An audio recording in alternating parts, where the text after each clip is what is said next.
opozitën, madje ligje që kërkon integrimi, mazhoranca me në krye kryeministrin Rama ka thënë që ne do të miratojmë pa i diskutuar, pasi duhet që të ecim përpara. Pasi keni takuar, paktën sipas perceptimit tuaj, kush nuk e do dialogun politik, Partia Socialiste apo Partia Demokratike? Dhe a jemi në kushte, pra sa ju keni kuptuar nga politikanët, a jemi në kushte kur Shqipëria do të shkojë drejt një qeverie teknike? Faleminderit.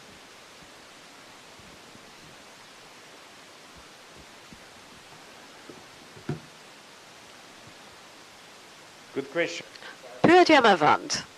Por, sigurisht që unë mund të kem një mendim për shumë gjëra dhe mendoj që kjo është edhe një gjë që është e rëndësishme, që si politikan ti ke mendimin tënd personal, mendimin tënd politik, ke vlerësimin, ke idetë e tua. Por, duhet të përmbushësh gjithashtu edhe rolin tënd institucional. Unë nuk po qëndroj këtu thjesht si Andreas Schieder, eurodeputet, me idetë e mia si eurodeputet për zhvillimet politike në Shqipëri, apo për sjelljen e deputetëve të caktuar.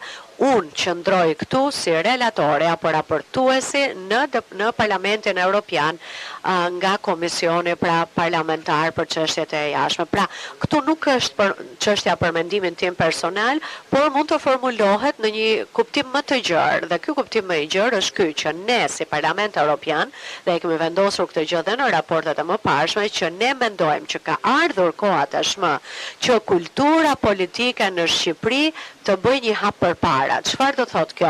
Të mos dramatizohet gjithçka, të mos fillohet me koktejle Molotovi e të tjerë, por të luftohet fort me argumentime, me argumente të forta në skenën politike aty ku duhet. Pra kjo vlen edhe për opozitën, edhe për qeverinë, dhe besoj që, domethënë siç e dim, mbi 90% e qytetarëve shqiptar duan integrimin evropian.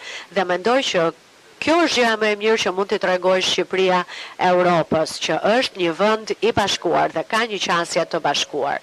Dhe unë mendoj që bashkëpunimi brenda kuvendit për disa çështje po ecën goxha mirë, për shembull mësova kohët e fundit edhe që ka unanimitet për disa çështje të politikës së jashtme, dhe do të uroja shumë dhe do të doja shumë që edhe çështjet të tilla europiane të sjellin edhe ndryshimin e kulturës edhe në çështje të tjera. Pra, përmirësimi i kulturës politike është njëra gjë.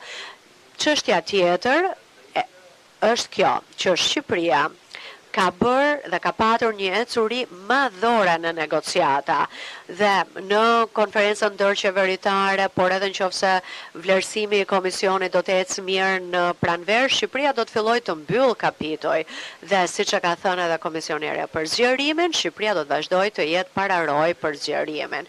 Por duhet të themi që këtu nuk bëhet fjalë vetëm për hapjen e kapitujve apo vetëm për